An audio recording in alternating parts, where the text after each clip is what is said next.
Hello dear students, I am professor Brajesh Bagdi और मैं आप सभी का स्वागत करता हूं हमारे यूट्यूब चैनल ब्रजेश बागड़ी पर।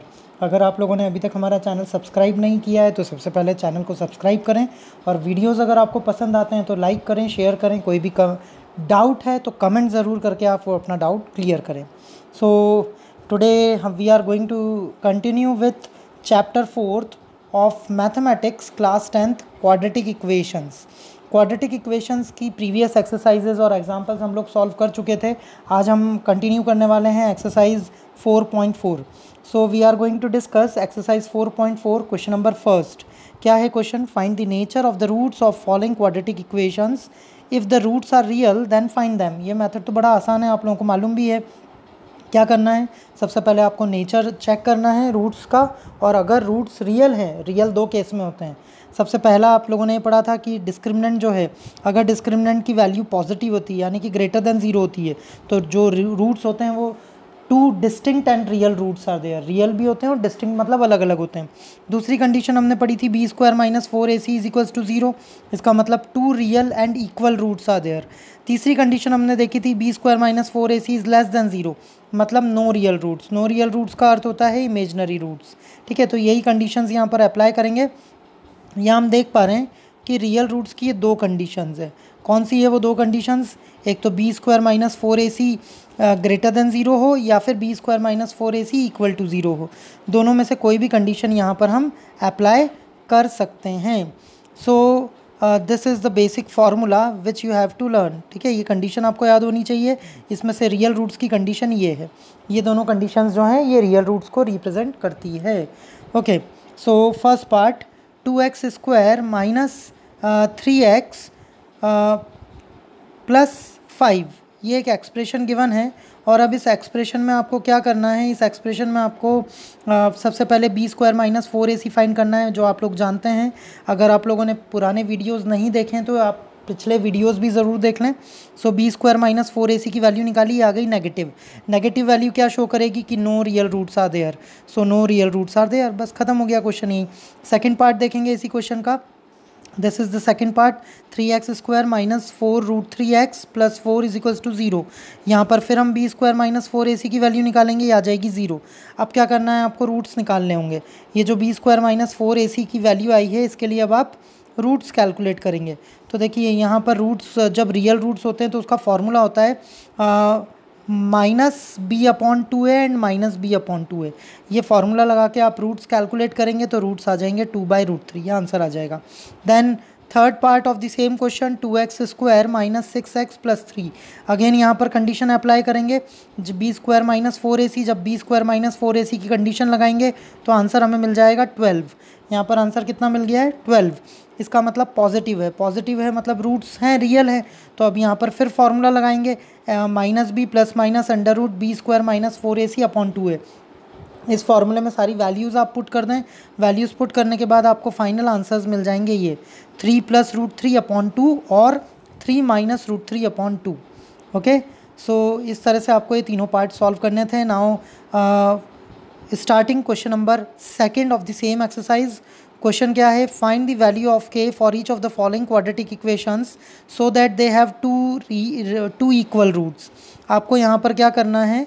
आपको k की वैल्यू निकालनी है और इस तरह से निकालनी है कि क्वाड्रेटिक इक्वेशंस के इक्वल रूट्स हों।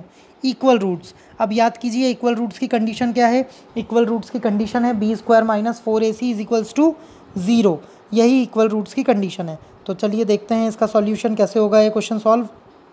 देखिए अब इस क्वेश्चन को सॉल्व करने के लिए फर्स्ट पार्ट हमने कंसीडर किया। अगेन यहाँ पर हमने b² - 4ac की वैल्यू निकाली। ये देखिए डिस्क्रिमिनेंट हम कैलकुलेट कर रहे हैं b² - 4ac, और फाइनली b² - 4ac में सारी वैल्यूज़ पुट करने पर b² - 4ac की वैल्यू कितनी मिल गई? k² - 24।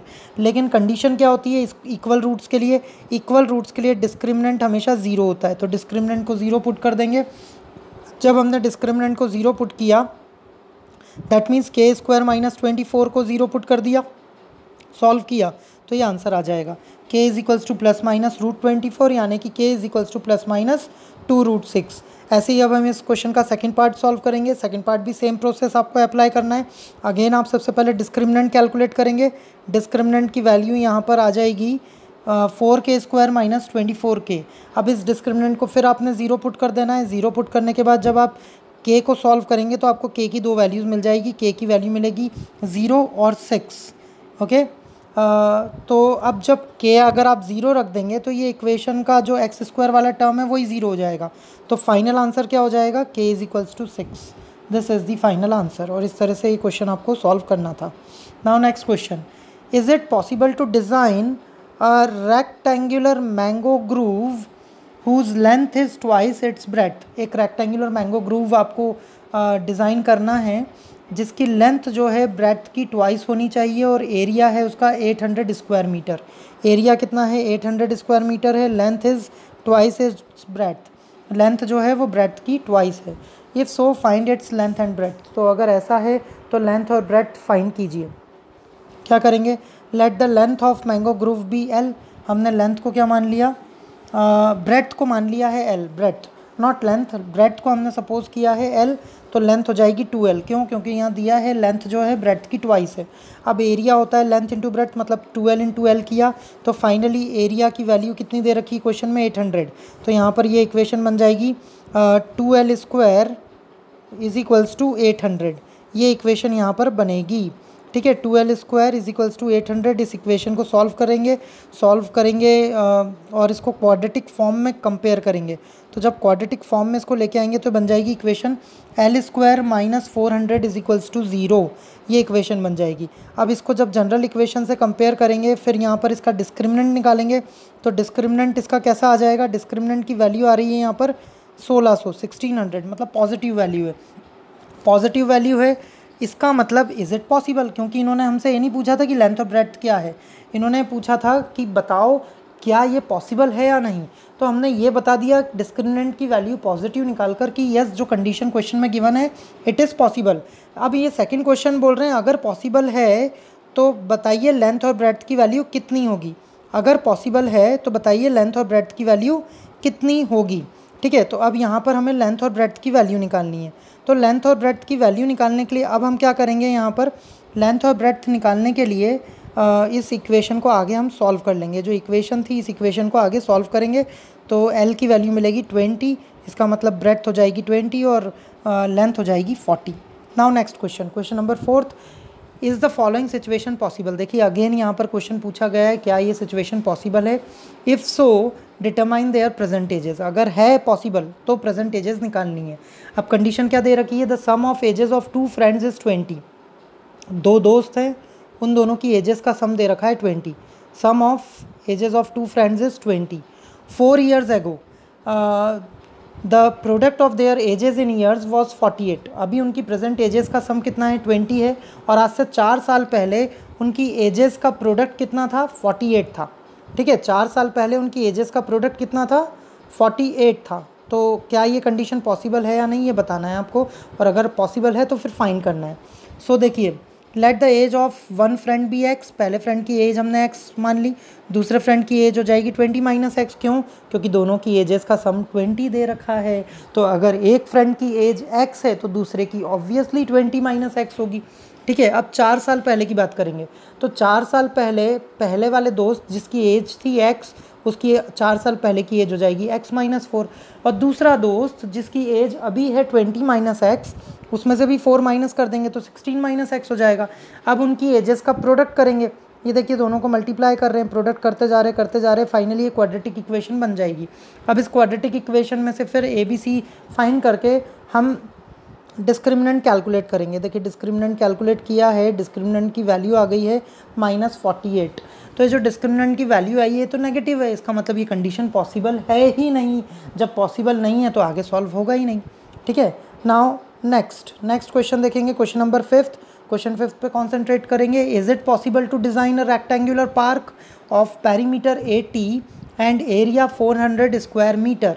क्या एक ऐसा रेक्टेंगुलर पार्क बनाना संभव है जिसका पेरीमीटर 80 हो और जिसका एरिया हो 400 स्क्वायर मीटर? अगर पॉसिबल है तो बताइए उस रेक्टेंगुलर पार्क की लेंथ और ब्रेथ क्या होगी। तो हमने ऐसा मान लिया, let the length and breadth of the park be L and B। हमने लेंथ और ब्रेथ क्या अज्यूम कर ली? पार्क की लेंथ को हमने L अज्यूम कर लिया, ब्रेथ को हमने B अज्यूम कर लिया। अब पेरीमीटर का फॉर्मूला होता है 2l plus B, 2 into L plus B, ये फॉर्मूला होता है पेरीमीटर का, 2 इंटू एल प्लस बी। इसके अंदर पेरीमीटर हमें कितना दे रखा है, पेरीमीटर दे रखा था 80, तो हम इसको रख देंगे 2l plus B is equals to 80, ये इक्वेशन बन जाएगी। 2l plus B is equals to 80, ये इक्वेशन बनाने के बाद फिर हम 2, ये वाला जो 2 है, इस 2 को इधर 80 के साथ ले जाके डिवाइड कर देंगे, तो फाइनली इक्वेशन बन जाएगी l plus B is equals to 40। This is first of the equation. अब यहाँ से b की वैल्यू निकालेंगे, तो b की वैल्यू कितनी आ जाएगी, 40 माइनस एल, बी की वैल्यू कितनी आ गई, 40 माइनस एल। देन अब हम एरिया का फॉर्मूला लगाएंगे। एरिया क्या होता है, एरिया होता है लेंथ इंटू ब्रेड्थ, तो लेंथ तो एल ही है और ब्रेड्थ की वैल्यू हमने कितनी निकाली है, 40 माइनस एल, तो एल इंटू 40 माइनस एल। और ये जो एरिया है ये क्वेश्चन में कितना दे रखा है, 400, सो इसको मल्टीप्लाई करने पर इज इक्वल्स टू 400 कर दिया। अब ये जो क्वाड्रेटिक इक्वेशन है इसको हम सॉल्व करेंगे। जब इस क्वाड्रेटिक इक्वेशन को सॉल्व करेंगे तो finally B square minus 4ac की वैल्यू हम निकालेंगे, और वो जो बी स्क्वायर माइनस 4ac यानी कि डिस्क्रिमिनेंट है, उस डिस्क्रिमिनेंट का आंसर आ जाएगा 0। जैसे ही डिस्क्रिमिनेंट 0 आएगा तो ये क्या रिप्रेजेंट करेगा कि ये जो इक्वेशन है, इस इक्वेशन के रूट्स कैसे हैं, रियल रूट्स हैं। रियल रूट्स हैं तो ऑब्वियसली इक्वल भी होंगे, रियल एंड इक्वल, और रियल एंड इक्वल रूट्स का फॉर्मूला होता है माइनस बी अपॉन 2a। तो ये माइनस बी अपॉन 2a का फॉर्मूला लगाया, सॉल्व किया, और फाइनली जो रूट्स हैं वो कितने आ गए, 20। तो लेंथ जो है वो 20 आ गई और ब्रेड्थ हो जाएगी वो भी 20। ये रेक्टेंगुलर पार्क के या गार्डन के हमने वैल्यूज़ फाइंड कर ली। So dear students, here we have completed with exercise 4.4 of mathematics class 10th quadratic equations. Keep watching, keep learning. Thank you so much. Good day.